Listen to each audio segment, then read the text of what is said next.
So, kaya hindi.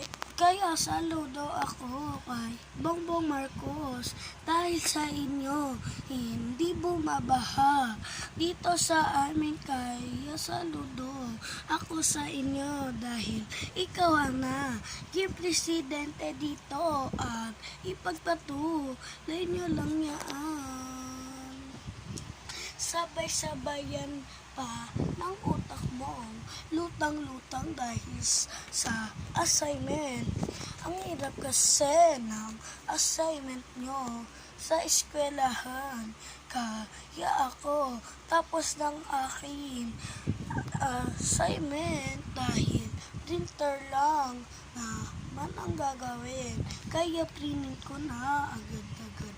Ako ay biglang